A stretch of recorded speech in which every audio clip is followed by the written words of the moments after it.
Iran ಮೇಲೆ Israel America ದಾಳಿ ಮಾಡಿದ ನಂತರ ಅದರ ಪರಿಣಾಮಗಳು ಈಗ ಒಂದೊಂದೇ ದೇಶಗಳು ಅನುಭವಿಸೋಕೆ ಶುರುವಾಗಿದೆ. ಭಾರತವು ಕೂಡ ಏನು ಹೊರತಾಗಿಲ್ಲ. ಭಾರತದಲ್ಲಿ ಏನೇನು ಪರಿಸ್ಥಿತಿಗಳು ನಿರ್ಮಾಣವಾಗ್ತಾ ಇದೆ ಅಂತ ಎಸ್ಪೆಷಲಿ ಗ್ಯಾಸ್ನ ವಿಚಾರದಲ್ಲಿ. ಈಗ ಕರ್ನಾಟಕದ ಕೂಡ ಅದೇ ರೀತಿಯಾದಂಥ ಸಮಸ್ಯೆ ಬರ್ತಾ ಇದೆ. ಕರ್ನಾಟಕ ರಾಜ್ಯದಲ್ಲಿ ಆಗಿರುವಂಥ ಪರಿಸ್ಥಿತಿ ಹೇಗಾಗಿದೆ ಅಂತಂದರೆ, ಗ್ಯಾಸ್ ಇದ್ದರೆ ಊಟ, ಇಲ್ಲ ಮನೆ ಕಡೆಗೆ ಓಟ ಅನ್ನೋ ಪರಿಸ್ಥಿತಿಗೆ ಆಗ್ಬಿಟ್ಟಿದೆ ಹೋಟೆಲ್ನವರದ್ದು. ಯಾಕೆ ಅಂತಂದರೆ ಗ್ಯಾಸ್ ಇಲ್ಲದೆ ಇದ್ದರೆ ನಮಗೆ ಅಡುಗೆ ಮಾಡೋಕ್ಕಾಗಲ್ಲ ಅಂತ. ಕೆಲವರು ಆಲ್ಟರ್ನೇಟಿವ್ ಬಳಕೆ ಮಾಡ್ಕೊಂಡು ಸೌದೆಯನ್ನು ಯೂಸ್ ಮಾಡ್ತಾ ಇದ್ದಾರೆ. ಎಷ್ಟು ಅಂತ ಬಳಕೆ ಮಾಡೋಕ್ಕಾಗುತ್ತೆ, ಎಷ್ಟು ಅಂತ ಕೊಡೋಕ್ಕಾಗುತ್ತೆ, ವೆರೈಟಿ ಫುಡ್ಡನ್ನು ಮಾಡೋಕ್ಕಾಗುತ್ತಾ ಅನ್ನುವಂಥ ಪ್ರಶ್ನೆಗಳು. ಹಾಗಿದ್ದಾಗ ಈ ಸಂದರ್ಭದಲ್ಲಿ ಮುಂದೇನು ಅನ್ನುವಂತಹ ಪ್ರಶ್ನೆಗಳು ಈಗ ಹೋಟೆಲ್ ಮಾಲೀಕರಿಗೆ ತಲೆನೋವಾಗಿದೆ. ಅದರ ಬಗ್ಗೆ ಒಂದು ಡೀಟೇಲ್ ರಿಪೋರ್ಟ್ ಇಲ್ಲಿದೆ. ಬೆಂಗಳೂರಿನ ಹೋಟೆಲ್ಗಳಲ್ಲಿ ಗ್ಯಾಸ್ ಎಮರ್ಜೆನ್ಸಿ ಗ್ಯಾಸ್ ಗುಮ್ಮನಿಗೆ ಬೆದರಿದ ಹೋಟೆಲ್ಗಳು. ನಗರದ ಹೋಟೆಲ್ ಉದ್ಯಮದಲ್ಲಿ ಕಂಪನ. ಇರಾನ್ ಮೇಲೆ ಇಸ್ರೇಲ್ ಹಾಗೂ ಅಮೆರಿಕ ಜಂಟಿ ಸಂಘರ್ಷದ ಎಫೆಕ್ಟ್ ಭಾರತದ ಮೇಲೂ ತಟ್ಟಿದೆ. ಇರಾನ್ನಿಂದ ಭಾರತಕ್ಕೆ ಕಚ್ಚಾ ತೈಲ ಸಪ್ಲೈ ಆಗುತ್ತೆ. ಇವರಿಬ್ಬರ ಕಿತ್ತಾಟದಲ್ಲಿ ಇಂಡಿಯಾ ಇಕ್ಕಟ್ಟಿಗೆ ಸಿಲುಕಿದಂತಾಗಿದೆ. ಅಲ್ಲದೆ ಕರ್ನಾಟಕದಲ್ಲೂ ಹೇಳತೀರದ ಸಂಕಷ್ಟ ಬಂದೊದಗಿದೆ. ಗ್ಯಾಸ್ ಸಿಲಿಂಡರ್ ಸಪ್ಲೈನಲ್ಲಿ ವ್ಯತ್ಯಯ ಉಂಟಾದ ಹಿನ್ನೆಲೆ ಹೋಟೆಲ್ ಉದ್ದಿಮೆ ಮೇಲೆ ಸಾಕಷ್ಟು ಬರೆ ಬಿದ್ದಂತಾಗಿದೆ. ಗ್ಯಾಸ್ ಇದ್ದರೆ ಊಟ, ಇಲ್ಲದಿದ್ರೆ ಮನೆ ಕಡೆ ಓಟ ಎನ್ನುವಂತೆ ಮಾಡಿದೆ. ಬೆಂಗಳೂರಿನ ಹೋಟೆಲ್ಗಳ ಪರಿಸ್ಥಿತಿಯಂತೂ ದೇವರಿಗೆ ಪ್ರೀತಿ ಎನ್ನುವಂತಾಗಿದೆ. ಗ್ಯಾಸ್ ಗುಮ್ಮನಿಗೆ ನಗರದ ಹೋಟೆಲ್ಗಳು ಬೆದರಿವೆ. ಹೋಟೆಲ್ ಉದ್ಯಮದಲ್ಲಿ ಕಂಪನ ಮೂಡಿಸಿದೆ. ಇನ್ನೆರಡು ದಿನದಲ್ಲಿ ಮೆಜೆಸ್ಟಿಕ್ನ ಕದಂಬ ಹೋಟೆಲ್ ಕ್ಲೋಸ್ ಆಗಲಿದೆ. ಇರೋ ಸಿಲಿಂಡರ್ ನಾಳೆವರೆಗಷ್ಟೇ ಸಾಕಾಗುತ್ತೆ. ಹೋಟೆಲ್ನಲ್ಲಿ ಬೆಳಗಿನ ಉಪಹಾರಕ್ಕೆ ಕೇವಲ 4 ಐಟಂ ಇದ್ದು ಮಧ್ಯಾಹ್ನದ ಊಟಕ್ಕೂ ಅನ್ನ ಸಾಂಬಾರ್ ಮಾತ್ರ ಕೊಡುತ್ತಿದ್ದೇವೆ ಅಂತ ಹೋಟೆಲ್ ಮಾಲೀಕರು ಹೇಳುತ್ತಿದ್ದಾರೆ. ಇನ್ನು ಮೆಜೆಸ್ಟಿಕ್ ಕೆಲ ಹೋಟೆಲ್ಗಳಲ್ಲೂ ಕೂಡ ಮೆನು ಕಾರ್ಡ್ ಮುಚ್ಚಿ ಕೆಲವೇ ಐಟಂಗಳನ್ನ ಮಾತ್ರ ಮಾಡಲಾಗುತ್ತಿದೆ. ಇರಾನ್ ಇಸ್ರೇಲ್ನ ಯುದ್ಧ ನಿಲ್ಲೋ ಲಕ್ಷಣವೇ ಕಾಣಿಸ್ತಿಲ್ಲ. ಮತ್ತೊಂದು ಕಡೆ ಬೆಂಗಳೂರಿಗೆ ಕಮರ್ಷಿಯಲ್ ಸಿಲಿಂಡರ್ಗಳ ಸಪ್ಲೈ ಸಂಪೂರ್ಣವಾಗಿ ಬಂದ್ ಆಗಿದೆ. ಹೋಟೆಲ್ಗಳು ಮುಚ್ಚುವಂತ ಭೀತಿಗೆ ಬಂದಿದೆ. ದೃಶ್ಯಗಳಲ್ಲಿ ನೋಡಬಹುದು, ಮೆಜೆಸ್ಟಿಕ್ ಬಸ್ ನಿಲ್ದಾಣದಲ್ಲಿ ಹೋಟೆಲ್ ಒಂದರ ದೃಶ್ಯಗಳಿದು.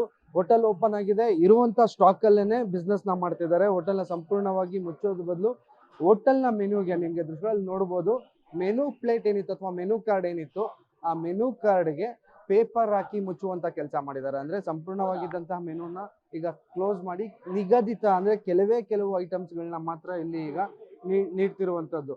ಯಾಕಂದ್ರೆ ಹೋಟೆಲ್ನ ಸಂಪೂರ್ಣ ಕ್ಲೋಸ್ ಮಾಡಿದ್ರೆ ಮೆಜೆಸ್ಟಿಕ್ ಬಸ್ ನಿಲ್ದಾಣಕ್ಕೆ ಸಾಕಷ್ಟು ಜನ ಬೇರೆ ಬೇರೆ ಊರುಗಳಿಂದ ಬರ್ತಾರೆ, ಬೇರೆ ಬೇರೆ ಜಿಲ್ಲೆಗಳಿಂದ ಬರ್ತಾರೆ. ಇಲ್ಲಿ ಹೋಟ್ಲ್ ಇರುತ್ತೆ, ತಿನ್ಬೋದು ಅನ್ನೋ ಕಾರಣಕ್ಕೆ ಬಂದಿರ್ತಾರೆ. ಬಟ್ ಇಲ್ಲಿ ಈಗ ಸಂಪೂರ್ಣವಾಗಿ ಅದೆಲ್ಲ ಅಂದ್ರೆ ಎಲ್ರೂ ಹಸ್ಕೊಂಡು ಹೋಗ್ಬಾರ್ದು ಅಥವಾ ಬಿಸ್ನೆಸ್ನ ಸ್ಟಾಪ್ ಮಾಡಬಾರ್ದು ಅನ್ನೋ ಕಾರಣಕ್ಕೆ ಇರೋ ಸಿಲಿಂಡರ್ಗಳಲ್ಲಿ ಕೇವಲ ಇಷ್ಟೇ ಐಟಮ್ ಮೆನು ಇಲ್ಲಿ ಹಾಕ್ಬಿಟ್ಟಿದ್ದಾರೆ. ಇಡ್ಲಿ ಚಟ್ನಿ, ಸಾಂಬಾರ್ ಕೂಡ ಮಾಡಿಲ್ಲ, ಬರೀ ಇಡ್ಲಿ ಚಟ್ನಿ ಜೊತೆಗೆ ಚೌಚೌ ಬಾತು, ಬಿಸಿಬೇಳೆ ಬಾತು, ದೋಸೆ ಚಟ್ನಿ, ರೈಸ್ ಬಾತ್, ಇಷ್ಟೇ ಐಟಮ್ನ ನಾವು 5 ಐಟಮ್ನ ಕೊಡ್ತಿರುವಂಥದ್ದು. ಇದನ್ನ ಬಂದು ತಿಂದು ಹೋಗ್ಬೋದು ಅನ್ನೋದು. ಅಂದ್ರೆ ಉಪವಾಸ ಹೋಗೋ ಬದಲು, ಹೋಟ್ಲು ಕ್ಲೋಸ್ ಮಾಡೋ ಬದಲು ಕೆಲವು ಮಾತ್ರ ಐಟಮ್ಸ್ಗಳನ್ನ ಇರುವಂಥ ಸಿಲಿಂಡರ್ ಎಲ್ಲಿವರೆಗೂ ಆಗುತ್ತೆ ಅಲ್ಲಿವರೆಗೂ ಬಳಕೆ ಮಾಡ್ಕೊಂಡು ನಾವು ಕಮ್ಮಿ ಐಟಮ್ಸ್ಗಳನ್ನ ಕೊಟ್ಟು ಸರ್ವಿಸ್ನ ಕೊಡ್ತೀವಿ ಅಂತ ಹೇಳ್ತಿರುವಂಥದ್ದು. ಇಲ್ಲಿ ಮ್ಯಾನೇಜರ್ ಇದ್ದಾರೆ. ಸರ್, ಎಷ್ಟು ಐಟಮ್ಸ್ ಮಾತ್ರ ಕೊಡ್ತಿದ್ದೀರಾ ಸರ್? ಈಗ 4 ಐಟಮ್ ಅಷ್ಟೇ. ಇಡ್ಲಿ, ಸಾಂಬಾರ್ ಇಲ್ಲ, ರೈಸ್ ಬಾತು, ಬಿಸಿಬೇಳೆ ಬಾತು, ಚೌಚೌ ಬಾತ್. ಬೇರೆ ಏನಾದ್ರು ಆಲ್ಟರ್ನೇಟ್ ವ್ಯವಸ್ಥೆ ಮಾಡ್ಕೊಂಡಿದ್ದೀರಾ ಅಥವಾ ಇರೋ ಸಿಲಿಂಡರ್ ಇರೋವರೆಗೂ ಮಾಡೋಣ ಅಂತ ಪ್ಲಾನ್? ಇರೋವರೆಗೂ ಮಾಡೋಣ ಅಂತ ಅಷ್ಟೇ. ಇವತ್ತು ನಾಳೆ ಅಷ್ಟೇ. ಬರ್ಲಿಲ್ಲ ಅಂದ್ರೆ ಕ್ಲೋಸ್ ಮಾಡ್ತೀವಿ. ಮಲ್ಲೇಶ್ವರಂನ ಅನಂತಂ ಕೆಫೆಗೆ ಬಿತ್ತು ಬೀಗ. ಗ್ಯಾಸ್ ಇಲ್ಲದೆ ತಾತ್ಕಾಲಿಕವಾಗಿ ಬಂದ್. ಮಲ್ಲೇಶ್ವರಂ ಅಂದ್ರೆ ಅದು ಶಾಪಿಂಗ್ಗೆ ಹಾಟ್ ಸ್ಪಾಟ್. ದಿನಕ್ಕೆ ಸಾವಿರಾರು ಜನರು ಸಂಚರಿಸೋ ಜಾಗ. ಇದೀಗ ಇಲ್ಲಿನ ಹೋಟೆಲ್ಗಳು ಕೂಡ ಬಂದ್ ಆಗಿವೆ. ಮಲ್ಲೇಶ್ವರಂನ ಅನಂತಂ ಕೆಫೆಗೆ ಕೂಡ ಬೀಗ ಬಿದ್ದಿದೆ. ಗ್ಯಾಸ್ ಸಮಸ್ಯೆ ಹಿನ್ನೆಲೆ ಕೆಫೆ ಬಂದ್ ಮಾಡಿ ಬೀಗ ಹಾಕಲಾಗಿದೆ. ಗ್ಯಾಸ್ ಸಿಲಿಂಡರ್ ಸಮಸ್ಯೆಯಿಂದಾಗಿ ಬೆಂಗಳೂರಿನ ಬಹುತೇಕ ಹೋಟೆಲ್ಗಳು ಕ್ಲೋಸ್ ಆಗಿರುವಂತದ್ದು. ಮಲ್ಲೇಶ್ವರಂನಲ್ಲಿರುವಂತ ಅತಿ ದೊಡ್ಡ ಕೆಫೆ ಅನಂತ್ ಕೆಫೆ ಈಗ ಕ್ಲೋಸ್ ಆಗಿದೆ. ಕಳೆದ 2 ದಿನಗಳಿಂದ ಕೂಡ ಈಗ ಕ್ಲೋಸ್ ಆಗಿರುವಂತದ್ದು ಗಮನಿಸ್ತಿದ್ದೀರಾ. ಗ್ಯಾಸ್ ಸಪ್ಲೈ ಇಲ್ಲದ ಕಾರಣಕ್ಕೋಸ್ಕರ ಈ ಅನಂತ್ ಕೆಫೆ ಈಗ ಬಂದ್ ಆಗಿರುವಂತದ್ದು. ಸುಮಾರು ಹೆಚ್ಚಿನ ಸಂಖ್ಯೆಯಲ್ಲಿ ಗ್ರಾಹಕರು ಈ ಒಂದು ಅನಂತ್ ಕೆಫೆಗೆ ಬರ್ತಾ ಇದ್ರು. ಮಲ್ಲೇಶ್ವರಂನ 15ನೇ ಕ್ರಾಸ್ನಲ್ಲಿರುವಂಥದ್ದು ಅತಿ ದೊಡ್ಡ ಕೆಫೆ ಇದು. ಗಮನಿಸ್ತಾ ಹೋಗ್ತಾ ಇದ್ದೀರಾ ಎಷ್ಟರ ಮಟ್ಟಿಗೆ ದೊಡ್ಡದಾಗಿದೆ ಅನ್ನೋದನ್ನ ತಾವು ನೋಡ್ಬೋದು. ಬೀಗ ಬಿದ್ದಿದೆ ಈಗ ಈ ಕೆಫೆಗೆ. ಯಾವಾಗ ಈ ಒಂದು ಗ್ಯಾಸ್ ಸಮಸ್ಯೆ ಬಗೆಹರಿಯುತ್ತೋ ಗೊತ್ತಿಲ್ಲ. ಇಲ್ಲಿಂದ ಹಿಡಿದು ಅಲ್ಲಿಯವರೆಗೂ ಕೂಡ ಈ ಒಂದು ಅನಂತ್ ಕೆಫೆ ಇತ್ತು. ಈ ಕೆಫೆಗೆ ಸಾಕಷ್ಟು ಸಂಖ್ಯೆಯಲ್ಲಿ, ನೂರಾರು ಸಂಖ್ಯೆಯಲ್ಲಿ ಗ್ರಾಹಕರು ಬರ್ತಾರೆ. ಈಗಲೂ ಕೂಡ ಓಪನ್ ಇದೆಯಾ ಇಲ್ವಾ ಅಂತ ಹೇಳಿ ಗ್ರಾಹಕರು ಬಂದು ವಾಪಸ್ ಹೋಗುವಂತ ಕೆಲಸನೂ ಕೂಡ ಆಗ್ತಾ ಇದೆ. ಮಾತಾಡ್ತೀನಿ. ನಮಸ್ಕಾರ ಸರ್. ಏನು ಹೋಟೆಲ್ಗೆ ಬಂದಿದ್ರಾ? ಹೋಟೆಲ್ ಬಂದಿದ್ವಿ. ಇಲ್ಲಿ ಕಾಫಿ ತಿಂಡಿ ನಿತ್ಯ ತಗೊಳ್ತಾ ಇದ್ವಿ. ಆದ್ರೆ ಈ ಬಂದ್ ಆಗಿರೋದು ನೋಡಿ ಎಲ್ಲರಿಗೂ ಬೇಸರ ಆಗಿದೆ. ಇನ್ನು ಮೌರ್ಯ ಸರ್ಕಲ್ ಬಳಿಯ ಶ್ರೀಕೃಷ್ಣ ಸಾಗರ್ ಹೋಟೆಲ್ ಕೂಡ ಬಂದ್ ಆಗಿದೆ. ಗ್ಯಾಸ್ ಇಲ್ಲದ ಕಾರಣ ಇಂದು ಬೆಳಗ್ಗೆ ಹೋಟೆಲ್ ಬಂದ್ ಆಗಿದೆ. ಗ್ಯಾಸ್ ಸಮಸ್ಯೆ ಬಗೆಹರಿದ್ರೆ ಅಷ್ಟೇ ಹೋಟೆಲ್ ಓಪನ್ ಆಗಲಿದೆ. ಬೆಂಗಳೂರಿನ ಮೆಜೆಸ್ಟಿಕ್ ಮೌರ್ಯ ಸರ್ಕಲ್ ಸುತ್ತಮುತ್ತ ತುಂಬಾ ಪ್ರಸಿದ್ಧಿಯಾದಂತಹ ಹೋಟೆಲ್ ಅದು ಕೃಷ್ಣ ಸಾಗರ್ ಹೋಟೆಲ್. ಕೃಷ್ಣ ಸಾಗರ್ ಹೋಟೆಲ್ ಈಗ ಬಂದ್ ಆಗಿರುವಂತದ್ದು ಗಮನಿಸ್ತಿದ್ದೀರಾ. ಗ್ಯಾಸ್ ಸಮಸ್ಯೆಯಿಂದಾಗಿ ಹೋಟೆಲ್ ಅನ್ನ ಬಂದ್ ಮಾಡಲಾಗಿದೆ. ಗ್ಯಾಸ್ ಸಪ್ಲೈ ಆಗದ ಕಾರಣಕ್ಕೋಸ್ಕರ ಈಗ ಹೋಟೆಲ್ ನಡೆಸೋದು ತುಂಬಾ ಕಷ್ಟ ಎನ್ನುವಂಥದ್ದು ಗೊತ್ತಾಗಿದೆ. ಆ ಕಾರಣಕ್ಕೋಸ್ಕರ ಬಂದ್ ಮಾಡಿ ಬೀಗ ಹಾಕಿರೋದನ್ನ ಗಮನಿಸ್ತಾ ಹೋಗ್ತಾ ಇದ್ದೀರಾ. ಎಲ್ಲ ಅಂದ್ರೆ ಮೌರ್ಯ ಸರ್ಕಲ್ ಸುತ್ತಮುತ್ತ, ಆನಂದ್ರ ಸರ್ಕಲ್ ಸುತ್ತಮುತ್ತ ತುಂಬಾ ಫೇಮಸ್ ಆದಂತ ಹೋಟೆಲ್ ಇದು. ದೊಡ್ಡ ಹೋಟೆಲ್ ಕೂಡ ಈಗ ಕ್ಲೋಸ್ ಆಗಿರುವಂತದ್ದು. ಯಾವಾಗ ಗ್ಯಾಸ್ ಸಪ್ಲೈ ಆಗುತ್ತೋ ಆಗ್ಲೇ ಓಪನ್ ಮಾಡ್ಲಿಕ್ಕೆ ಸಾಧ್ಯ, ಇಲ್ಲದೇ ಇದ್ರೆ ಇದೇ ಪರಿಸ್ಥಿತಿ ಮುಂದುವರಿಯುತ್ತೆ ಅನ್ನುವಂಥದ್ದು. ಈಗಾಗಲೇ ಬೆಂಗಳೂರಿನಲ್ಲಿ ಬಹುತೇಕ ಹೋಟೆಲ್ಗಳು ಕ್ಲೋಸ್ ಆಗ್ತಾ ಇದಾವೆ, ಬಂದ್ ಆಗ್ತಾ ಇದಾವೆ, ಸರಿಯಾಗಿ ಗ್ಯಾಸ್ ಸಿಗ್ತಾ ಇಲ್ಲ ಅನ್ನುವಂಥದ್ದು. ಕಾಳಸಂತೆಯಲ್ಲಿ ಮಾರಾಟ ಆಗ್ತಿದ್ರು ಕೂಡ ದುಪ್ಪಟ್ಟು ದರದಲ್ಲಿ ಕೊಂಡುಕೊಳ್ಳುವಂತ ಪರಿಸ್ಥಿತಿ ನಿರ್ಮಾಣ ಆಗಿದೆ. ಆ ಕಾರಣಕ್ಕೋಸ್ಕರ ಈ ಹೋಟೆಲ್ ಅನ್ನ ಈಗ ಕ್ಲೋಸ್ ಮಾಡಿರುವಂಥದ್ದು. ಯಾವಾಗ ಓಪನ್ ಮಾಡ್ತಾರೆ ಅನ್ನುವಂಥದ್ದು ಕೂಡ ಮಾಹಿತಿ ಇಲ್ಲ. ಪಕ್ಕದಲ್ಲೇ ಅಂಗಡಿಯವರು ಇದ್ದಾರೆ, ಮಾತಾಡ್ತಾನೆ. ಸರ್ ನಮಸ್ತೆ, ಯಾವಾಗ ಕ್ಲೋಸ್ ಆಯ್ತು ಹೋಟೆಲ್? ಇವತ್ತು ಬೆಳಿಗ್ಗೆ ಆಗಿರೋದು. ಏನಂದ್ರೆ ಗ್ಯಾಸ್ ಇಲ್ಲ ಸರ್, ಗ್ಯಾಸ್ ಸಿಲಿಂಡರ್ ಬರ್ತಾ ಇಲ್ಲ, ಯಾವ್ರಿಗೆ ಗ್ಯಾಸ್ ಸಿಗ್ತಾ ಇಲ್ಲ. ಅದರಿಂದ ಸಮಸ್ಯೆ ಸ್ವಲ್ಪ ಇದಾಗಿದೆ. ಇನ್ನು ಹೇಳಕ್ಕಾಗಲ್ಲ, ಯಾಕಂದ್ರೆ ಗ್ಯಾಸ್ ಯಾವಾಗ ಬರೋದು ಅಂತ ಗೊತ್ತಾಗಲ್ಲ. ಬೆಂಗಳೂರಿನಲ್ಲಿ ಸೌದೆಗೆ ಹೆಚ್ಚಾದ ಡಿಮ್ಯಾಂಡ್, ಹೋಟೆಲ್ಗೆ ಬಂತು ಸೀಮೆ ಎಣ್ಣೆ ಸ್ಟವ್. ಬೆಂಗಳೂರಿನಲ್ಲಿ ಗ್ಯಾಸ್ ಸಿಲಿಂಡರ್ ಎಮರ್ಜೆನ್ಸಿ ತಲೆದೂರಿರೋದ್ರಿಂದ ನಗರದಲ್ಲಿ ಸೌದೆಗೆ ಹೆಚ್ಚಿನ ಡಿಮ್ಯಾಂಡ್ ಇದೆ. ಹೆಬ್ಬಾಳದ ಚಿತಾಗಾರಕ್ಕೂ ಎಫೆಕ್ಟ್ ತಟ್ಟುವ ಭೀತಿ ಎದುರಾಗಿದೆ. ಸೌದೆ ಸಿಗದಿದ್ರೆ ಶವ ಸುಡೋಕು ಸಮಸ್ಯೆಯ ಆತಂಕ ಎದುರಾಗ್ತಾ ಇದೆ. ಹೆಬ್ಬಾಳದ ಚಿತಾಗಾರದಲ್ಲಿ ಹೆಚ್ಚುವರಿ ಸೌದೆಗಳ ಸಂಗ್ರಹ ಮಾಡಲಾಗಿದೆ. ಮಾಲೂರಿನಿಂದ ಸೌದೆ ತರಿಸಿ ಚಿತಾಗಾರದಲ್ಲಿ ಸ್ಟಾಕ್ ಇಡಲಾಗಿದೆ. ಸೌದೆ ಎಲೆಕ್ಟ್ರಿಕ್ ಮೂಲಕ ಅಂತ್ಯ ಸಂಸ್ಕಾರಕ್ಕೆ ವ್ಯವಸ್ಥೆ ಮಾಡಲಾಗಿದೆ. ಹೆಬ್ಬಾಳದ ಚಿತಾಗಾರದಲ್ಲಿ ಕೂಡ ಇದರ ಆತಂಕ ಶುರುವಾಗಿದೆ. ಕಾರಣ ಇಷ್ಟೇ, ಸೌದೆಗಳು ಸಿಗ್ಲಿಲ್ಲ ಅಂದ್ರೆ ಮುಂದೇನು ಅನ್ನುವಂತಹ ಆತಂಕ ಅವರನ್ನ ಕೂಡ ಕಾಡ್ತಾ ಇದೆ.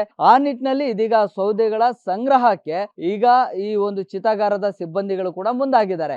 ಈಗಾಗಲೇ ಹೋಟೆಲ್ನ ಬಹುತೇಕ ಮಾಲೀಕರು ಕೂಡ ಸೌದೆಗಳನ್ನ ಖರೀದಿ ಮಾಡಿ ಸೌದೆ ಮೂಲಕವಾಗಿ ಅಡಿಗೆಯನ್ನ ಮಾಡೋದಕ್ಕೆ ಮುಂದೆ ಬಂದಿದ್ದಾರೆ. ಸೊ ಈ ನಿಟ್ಟಿನಲ್ಲಿ ಸೌದೆಗಳು ಕೂಡ ಖಾಲಿಯಾದ್ರೆ ಇಲ್ಲಿ ಹೆಣಗಳನ್ನ ಸುಡೋದಕ್ಕೂ ಕೂಡ ಒಂದಿಷ್ಟು ಸಮಸ್ಯೆಗಳಾಗುತ್ತೆ ಅನ್ನುವಂಥ ಕಾರಣಕ್ಕಾಗಿ ಸೌದೆಗಳ ಸಂಗ್ರಹಕ್ಕೆ ಇದೀಗ ಚಿತಾಗಾರದ ಸಿಬ್ಬಂದಿ ಈಗ ಮುಂದಾಗಿದ್ದಾರೆ.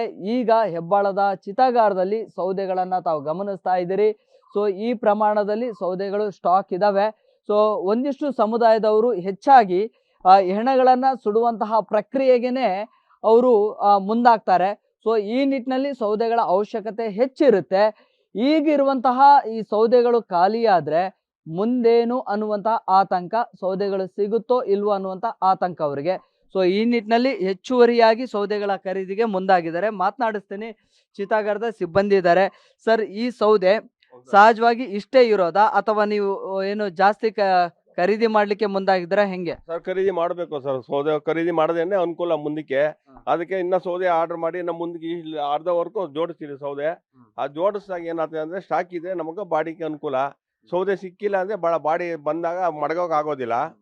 ಅದರಿಂದನೇ ಸೌದೆ ಸ್ಟಾಕ್ ಮಾಡಿದ್ರೆ ನಮಗೂ ಅನುಕೂಲ ಸರ್. ಈಗ ಸೌದೆಗಳು ಇಷ್ಟೇ ಇರೋದಾ ಇದು ಅಥವಾ ಇನ್ನೂ ಜಾಸ್ತಿ ಇರ್ತಾ ಇತ್ತಾ? ಯಾಕೆ ನಿಮ್ಗೆ ಭಯ ಖಾಲಿ ಆದ್ರೆ ಅಂತ? ಸರ್, ಭಯ ಅಂದ್ರೆ ಸೌದೆ ಇಲ್ಲ ಅಂದ್ರೆ ಬಾಡಿ ಕಾಯಿಸಕ್ಕಾಗೋದಿಲ್ಲ. ಎಲೆಕ್ಟ್ರಿಕ್ ಅವರು ಮಾಡೋರು ಮಾಡ್ತಾರ, ವುಡ್ಡಲ್ಲಿ ಮಾಡೋರು ಕಂಟಿನ್ಯೂ ವುಡ್ಡಾಗೆ ಮಾಡ್ತಾರ. ಅದಕ್ಕೆ ಸೌದೆ ನಮ್ಗೆ ಸ್ಟಾಕ್ ಮಾಡ್ಕೊಂಡು ನಮ್ಗೆ ಅನುಕೂಲ. ಇನ್ನು ಚಾಮರಾಜಪೇಟೆಯ ಸ್ಮಶಾನದಲ್ಲೂ ಸೌದೆ ಸ್ಟಾಕ್ ಇಡಲಾಗಿದೆ. ಈಗಾಗಲೇ ರುದ್ರಭೂಮಿಯಲ್ಲಿ ಸಿಬ್ಬಂದಿ ಸೌದೆ ಸ್ಟಾಕ್ ಮಾಡಿ ಇಟ್ಟುಕೊಂಡಿದ್ದಾರೆ. ಬೆಂಗಳೂರಲ್ಲಿ ಗ್ಯಾಸ್ ಟ್ರಬಲ್ ಒಂದ್ ಕಡೆ ಆಯ್ತು ಅಂದ್ರೆ ಮತ್ತೊಂದು ಕಡೆ ಗ್ಯಾಸ್ನ ಪರ್ಯಾಯ ವ್ಯವಸ್ಥೆಯಾಗಿ ಹೋಟೆಲ್ ಸಿಬ್ಬಂದಿಗಳು ಸೌದೆ ಒಲೆಗಳನ್ನ ಬಳಕೆ ಮಾಡೋದಕ್ಕೆ ಮುಂದಾಗ್ತಿದ್ರೆ, ಸ್ಮಶಾನದಲ್ಲೂ ಕೂಡ ಸೌದೆಗಳಿಗೆ ಡಿಮ್ಯಾಂಡ್ ಹೆಚ್ಚಾಗ್ತಿದೆ. ಹೆಣ ಸುಡಲು ಸೌದೆಗಳನ್ನ ಬಳಕೆ ಮಾಡಿಸಿಕೊಳ್ಳುವಂತಹ ಸಂದರ್ಭಗಳಲ್ಲಿ ಅಂದರೆ ಸಾಂಪ್ರದಾಯಿಕವಾಗಿ ಬರ್ನಿಂಗ್ ಮಾಡುವಂಥ ಸ್ಥಳಗಳಲ್ಲಿ ಸೌದೆಗಳು ಸ್ಟಾಕ್ ಇಡುವಂಥ ಕೆಲಸ ಆಗಿದೆ. ದೃಶ್ಯಗಳಲ್ಲಿ ನೋಡ್ಬೋದು, ಬೆಂಗಳೂರಿನ ಅತ್ಯಂತ ಹಳೆಯ ಮತ್ತು ಪ್ರಸಿದ್ಧಿಯನ್ನು ಪಡೆದಿರುವಂತಹ ಚಾಮರಾಜಪೇಟೆಯಲ್ಲಿರುವಂಥ ಹಿಂದೂ ರುದ್ರಭೂಮಿ ಒಳಭಾಗದಲ್ಲಿ ನೋಡ್ತಿದ್ದೀವಿ. ಇಲ್ಲಾಗಲೇ ಇವತ್ತು ಬುಕ್ಕಿಂಗ್ ಆಗಿರೋದು ಕೇವಲ ಬೆರಳೆಣಿಕೆ ಎಷ್ಟು ಅಂದರೆ 3-4 ಮಾತ್ರ ಬುಕ್ಕಿಂಗ್ ಆಗಿದೆ. ಆದರೆ ಎಲ್ಲ ಚಿತಾಗಾರದಲ್ಲೂ ಅಂದರೆ ಹೆಣ ಸುಡುವುದಕ್ಕೆ ವ್ಯವಸ್ಥೆಗಳನ್ನು ಮಾಡ್ಕೊಂಡಿರುವಂಥದ್ದು. ಯಾಕಂದರೆ ಬಂದಾಗ ಅಥವಾ ಡಿಮ್ಯಾಂಡ್ ಜಾಸ್ತಿ ಆಗಿ ರೇಟ್ ಜಾಸ್ತಿ ಆಗುವಂಥ ಸಾಧ್ಯತೆ ಇರೋದ್ರಿಂದ ಸೌದೆಗಳನ್ನ ಸ್ಟಾಕ್ ಇಟ್ಕೊಂಡ್ರೆ ಬಂದಂಥ ಹೆಣಗಳನ್ನ ಸುಡೋದಕ್ಕೆ ಈಸಿ ಆಗುತ್ತೆ ಅನ್ನೋ ಕಾರಣಕ್ಕೆ ನೋಡ್ತಿದ್ದೆ. ಒಟ್ಟು ಇಲ್ಲಿ 40 ಹೆಣಗಳನ್ನು ಏಕಕಾಲಕ್ಕೆ ಸುಡುವಂತಹ ವ್ಯವಸ್ಥೆ ಇದೆ. ಅಂದರೆ ಒಂದು ಕಡೆ 10 ಬಾಕ್ಸ್ಗಳಿವೆ ಮತ್ತು ಉಳಿದಂತೆ ನೆಲದ ಮೇಲೆ ಯಾವ ಮಟ್ಟಕ್ಕೆ ಇಲ್ಲಿ ವ್ಯವಸ್ಥೆ ಸೌದೆಗಳನ್ನ ಇಟ್ಕೊಂಡಿದ್ದಾರೆ ಅಂದರೆ ಹೆಣ ಸುಡೋದಕ್ಕೆ ಬೇಕಾದಂಥ ಸೌದೆಗಳನ್ನ ತಂದು ಶೇಖರಣೆ ಮಾಡ್ತಿರುವಂಥದ್ದು. ಇನ್ನೊಂದು ಈಗಲೂ ಸಹ ಆಟೋದಲ್ಲಿ ಬಂದು ಲೋಡ್ ಇಳಿತಿರೋದು ಕೂಡ ನೋಡ್ತಿದ್ದೀರಾ. ಅಂದರೆ ಸಮಸ್ಯೆಗಳಾಗಬಾರ್ದು ಅಥವಾ ಹೆಣ ಬಂದಾಗ ಸೌದೆ ಸಿಗದೆ ಸಮಸ್ಯೆ ಆಗಬಾರ್ದು ಅನ್ನೋ ಕಾರಣಕ್ಕೆ ಈ ರೀತಿಯ ವ್ಯವಸ್ಥೆಗಳ ಮಾಡ್ಕೋತಿರುವಂಥದ್ದು. ಬೆಂಗಳೂರಿನಲ್ಲಿ ಜನರಿಗೆ ಸಮರ್ಪಕವಾಗಿ ಸಿಲಿಂಡರ್ ಸಿಗ್ತಿಲ್ಲ. ಪೀಣ್ಯ ಗ್ಯಾಸ್ ಏಜೆನ್ಸಿ ಮುಂದೆ ಜಮಾಯಿಸಿದ ಜನ ಆಕ್ರೋಶ ವ್ಯಕ್ತಪಡಿಸಿದ್ರು. ಗಲಾಟೆ ಆಗ್ತಿದ್ದಂತೆ ಸ್ಥಳಕ್ಕೆ ಪೊಲೀಸರು ಆಗಮಿಸಿದ್ರು. ಗ್ಯಾಸ್ ಬುಕ್ ಆಗ್ತಿಲ್ಲ ಅಂತ ಪೊಲೀಸರ ಮುಂದೆ ಅಳಲು ತೋಡಿಕೊಂಡ್ರು. ಬೆಂಗಳೂರಿನಲ್ಲಿ ಈಗ ಎಲ್ಲಾ ಕಡೆ ಗ್ಯಾಸ್ ಸಿಲಿಂಡರ್ ಎಮರ್ಜೆನ್ಸಿ. ಒಂದ್ ಕಡೆ ಸರ್ಕಾರ ಹೇಳ್ತಾ ಇದೆ ಗೃಹ ಬಳಕೆಯ ಸಿಲಿಂಡರ್ಗೆ ಸಮಸ್ಯೆ ಇಲ್ಲ ಅಂತ, ಬಟ್ ವಾಸ್ತವದಲ್ಲಿ ಹಾಗಾಗ್ತಾ ಇಲ್ಲ. ಬೆಂಗಳೂರಿನ ಗ್ಯಾಸ್ ಏಜೆನ್ಸಿಗಳ ಮುಂಭಾಗ ಜನ ಆಕ್ರೋಶವನ್ನ ವ್ಯಕ್ತಪಡಿಸ್ತಾ ಇರುವಂತಹ ಘಟನೆಗಳು ನಡೀತಾ ಇದೆ. ಯಾಕಂದ್ರೆ ನಿರಂತರವಾಗಿ ಜನ ಗ್ಯಾಸ್ ಸಿಲಿಂಡರ್ ಬುಕ್ ಮಾಡಿದ್ರು ಕೂಡ ಸಿಗ್ತಾ ಇಲ್ಲ. ಒಂದ್ ಕಡೆ ಬುಕಿಂಗ್ ತೆಗೆದುಕೊಳ್ತಾ ಇಲ್ಲ, ಇನ್ನೊಂದು ಕಡೆ ಕೆಲವರಿಗೆ 10 ದಿನದ ಹಿಂದೆ ಬುಕಿಂಗ್ ಮಾಡಿದವರಿಗೆ ಇನ್ನೂ ಕೂಡ ಸಿಗ್ತಾ ಇಲ್ಲ ಅನ್ನುವಂಥದ್ದು ಅವರ ಆಕ್ರೋಶ. ಸೊ ಹೀಗಾಗಿ ಪೀಣ್ಯದಲ್ಲಿರುವಂತಹ ಗ್ಯಾಸ್ ಏಜೆನ್ಸಿಯ ಮುಂಭಾಗ ಜನ ಆಕ್ರೋಶವನ್ನ ಹೊರ ಹಾಕ್ತಾ ಇದ್ದಾರೆ.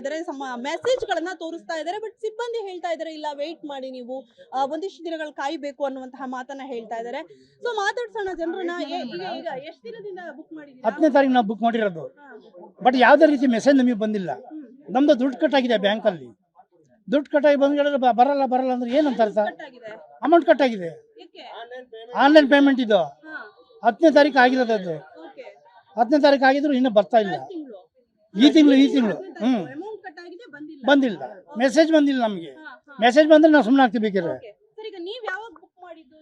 ನಮ್ಮ ಬುಕ್ಕಿಂಗ್ಗೆ ತಗೊಂಡು ನಮ್ಮ ಟೆಕ್ನಿಕಲ್ ಇಶ್ಯೂ ಬರ್ತಾ ಇದೆ. ನಾವೇನು ಹೇಳಿದ್ರು ಯಾರು ರೆಸ್ಪಾಂಡ್ ಮಾಡ್ತಾರೆ. ಇಲ್ಲಿ ಬಂದು ಇಲ್ಲಿ ಅರ್ಥ ಮಾಡ್ಕೊಡ್ತಾರ, ಏನು ಒಂದು ಕ್ಲಿಯರ್ ಕಟ್ಟಾಗಿ ಯಾರು ಏನು ಇನ್ಫಾರ್ಮೇಶನ್ ಕೊಡ್ತಾ ಇಲ್ಲ. ಇದು ನಾವೇನು ಮಾಡ್ಬೇಕು ಅಂತ ಅರ್ಥ ಆಗ್ತಾರೆ. ಫೋನ್ ತೊಗೊಂಬಂದು ತೋರಿಸಿ, ನಂಬರ್ ತೋರಿಸಿದ್ದೀವಿ, ಫೋನ್ ನಂಬರ್ ಲಿಂಕ್ ಮಾಡಿ, ಎಲ್ಲ ಕರೆಕ್ಟ್ ಆಗಿದೆ. ಏನು ಲಿಂಕ್ ಅದ ಸುಮ್ಮನೆ ಹೋಗುತ್ತೆ, ಕಟ್ ಆಗುತ್ತೆ. ಸುಮ್ಮನೆ ಏನು ಇನ್ಫಾರ್ಮೇಶನ್ ಇಲ್ಲ, ಮೆಸೇಜ್ ಇಲ್ಲ. ಒಟ್ನಲ್ಲಿ ಬೆಂಗಳೂರಿನಲ್ಲಿ ಗ್ಯಾಸ್ ಎಮರ್ಜೆನ್ಸಿಯಿಂದ ಜನರು ಪಡಬಾರದ ಕಷ್ಟ ಪಡುತ್ತಿದ್ದಾರೆ. ಮುಂದೆ ಇನ್ನಷ್ಟು ಸಮಸ್ಯೆಗಳು ಶುರುವಾಗುತ್ತೋ ಏನೋ. Metro bureau, public TV.